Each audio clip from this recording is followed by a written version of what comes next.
Hello guys, welcome to my newest video. It's Professor Forest here. As you already know, Grace has just received some buffs, making him a good pick if you're looking for a carry champion. But with so many different build paths available, it can be tough to know which one to choose. In this video, we are looking to break down the top grade builds that will help you dominate your opponents and carry your team to victory.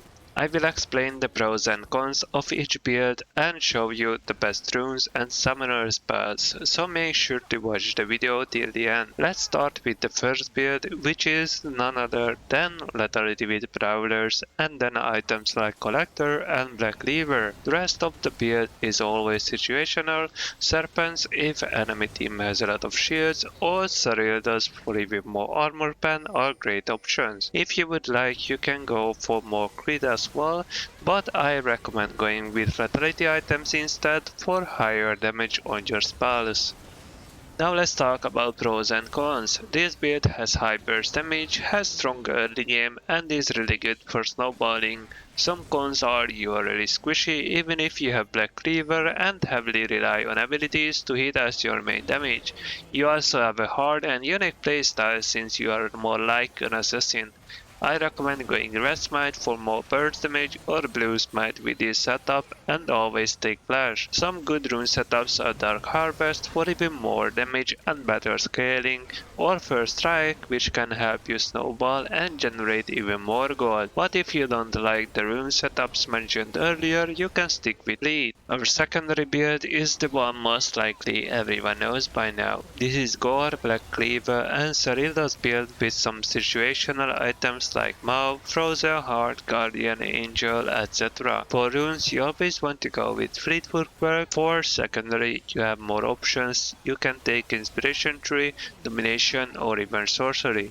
You can take Ghost or Flash, this is up to your preference. I like to take Ghost because it has a low cooldown and also helps me stick to people even more. And my favorite rune tree is Inspiration, so I can take Cosmic Insight, so my Ghost and Core CD is even lower. With this setup I always take Green Smite because the extra shield and tenacity help me survive longer, but Blue Pet works as well. Now some pros and cons. You are really tanky, so assassins and bruisers have a hard time killing you.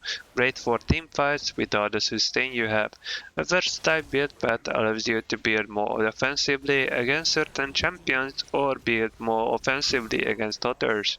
Some cons are low mobility, which makes it hard to stick with mobile or long range carries. No burst damage to one-shot squishies and doesn't have enough damage to kill tanks. The last build, which is the best in my opinion after the recent buffs, is none other than Shieldbow Collector and Black Cleaver Crit Graves. This is a great build to kill squishies and delete the tanks with all the crit and pen you build in this setup. If the enemy team is too tanky, you can always skip Collector and build Black Cleaver second and Lord Dominic third. After these three items, you can build Infinity Edge for more damage or Bloodthirster for more survivability. Rapid Fire for even longer range is great as well. With this setup, just like with Gore, you can take Ghost or Flash according to your preference. I love having Inspiration Tree as my secondary page. I think that is the best secondary tree for Crit Graves with Boots and Futures Market or Cosmic Insight. Just like in Gore setup, if I take Ghost, I have Cosmic Insight in runes over the Futures Market. This is the build in which you can take any of the jungle paths up to your preference. I like taking red or blue most of the time, but green is great as well. Now let's see some pros and cons. Great scaling, in fact this is the best scaling build for Grace. It can deal with tanks,